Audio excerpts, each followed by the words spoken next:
possible sa kabilang side, guys.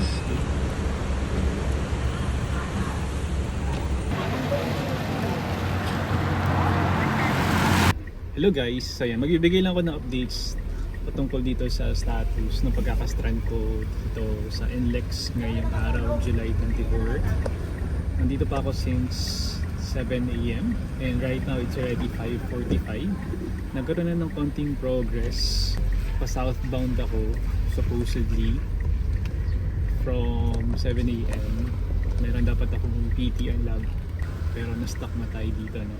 Right now, nagkaroon na ng updates since medyo passable na daw yung pa southbound under ng Paseo de Blas. Pero titignan pa natin kung kaya ba talaga. Pakita ko sa inyo sa part dito na itong street na to ay clear na. Basically ito yung part na sobrang traffic kanina, ito yung pa southbound. Ngayon, nagkaroon ng updates. Pina-U-turn nila lahat ng mga willing mag-U-turn sa kabila, pa northbound naman. Pero ang problem is na-stuck din sila dahil yung pa northbound ay traffic naman ngayon sa may Kawayan. Ayan. So ito yung part kanina na pwede ata kaso mukhang wala rin nag-a-attempt na umikot. So mukhang kailangan natin bumalik. Ito yung pa northbound naman. Ito yung mga papuntang man na Bulacan, Pampanga. Nagaling kaninang southbound pa Manila. Ito yung situation doon sa kabilang side. Hindi daw passable. Tignan natin kung gaano kalayo yung sitwasyon. No? Ito na yung pa northbound. Ito na yung southbound nagka-counterflow. This is our first time doing this. Pero yan, para lang may updates tayo.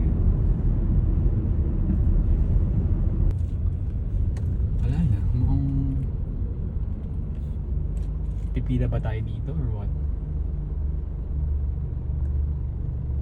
Sige, I think dito na lang muna. Mukhang wala rin naman tayo mapapala dito. Check natin kung anong kaganapan. Try pa natin umusad papunta dun sa part na may baha. Ito ngayon yung pa U-turn papasok dun pa northbound. Pero paano? Anong gagawin natin? Umorder na sila doon ng kape, meron ng mga cup noodles.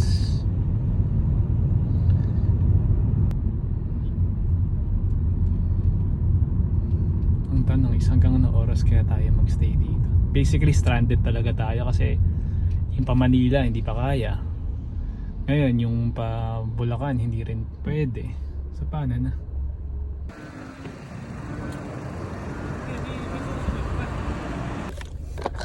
Yeah, hello guys, kita nyo ba ako? Update guys, it has been 12 hours since mas stranded tayo dito from 7 AM. Situation, ganun pa rin. Both may Kawayan and Valenzuela sides, hindi pa rin pwedeng makalusot. Walang electricity. So may gas station dito, nakakain naman na tayo. Ngayon bumili tayo ng mga chips kahit gabi na. Pero lahat ng establishments dito sarado na. Walang kuryente, wala ring tubig. Buti nasaktan ko si ate na nag-aalaw pa magbenta ng mga food from her pasalubong shop. Kahit GCash. May friend ako nagsabi si Nico, 8 PM daw is low tide. So abangan ko yun. And I will take that opportunity, that window period para makalabas sa area na to na stranded kami. Gusto ko nang umuwi ng Bulacan kaso kasi sa northbound side sobrang haba pa ng traffic. And if magkakaroon ng chance na pwede na talaga mag-pass dito sa Valenzuela sa Paseo de Blas, siguro baka lumuwas na lang pa Manila. Keep safe everyone, thank you. Northbound, southbound.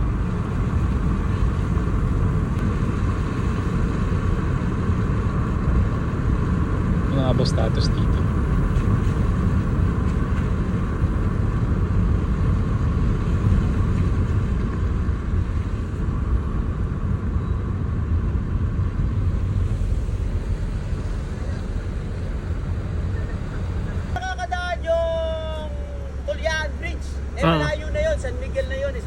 Sige. Sa may ano na yun eh. Ah. Bandang Marulas. Malayo ka na dun. Ay, anong gagawin natin? So yan. Northbound yung traffic kasi may kawayan ay baha pa rin.